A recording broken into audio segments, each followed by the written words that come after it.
Yeah, well, I would say that it's a dilemma for the ECOWAS, for the sub-regional body.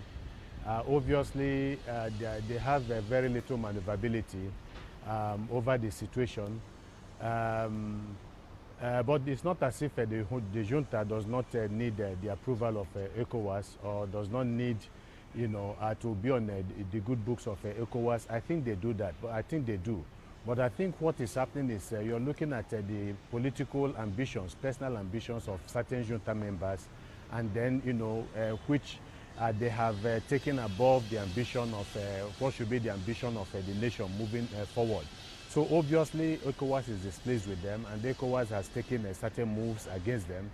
But I think that the strength of the junta's position, I think, hinges on the fact that they believe ECOWAS needs them for the battle that they are engaging against the insurgents in West Africa, which is a West African issue and not just a Burkina Faso issue.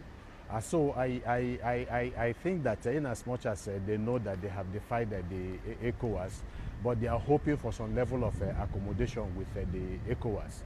I think that is the situation right now, as it is.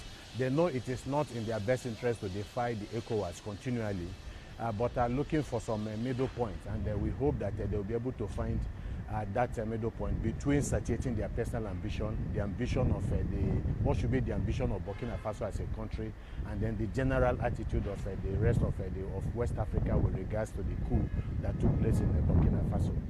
All right, Achito, let's circle back a little bit and dig into it a little more.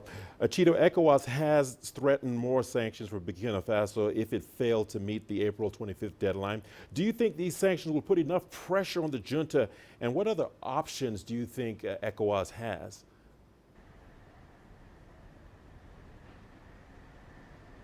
Well, I think from the very beginning, the sanctions put some level of pressure on the military junta, obviously.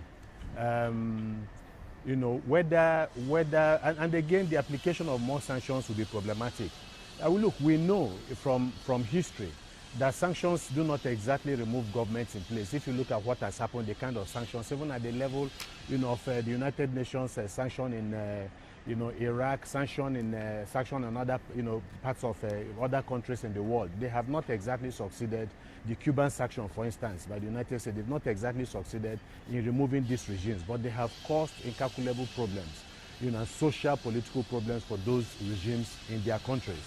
So I hope, especially with a war that is going on in Burkina Faso, the regime needs as much support from the international community, especially from ECOWAS, as much as it can get. So they are not in a position, or they should not put themselves in a position where, more sanctions will cripple the activities as a government. They need the funding, they need finances to continue to engage the rebel forces, otherwise they are going to have a problem. So the sanctions definitely is not something that they welcome. If you look at what happened in Guinea, the Guinean military junta was very unhappy with the sanctions that was imposed. It was hoping that maybe ECOWAS to lift it, as well as Burkina Faso.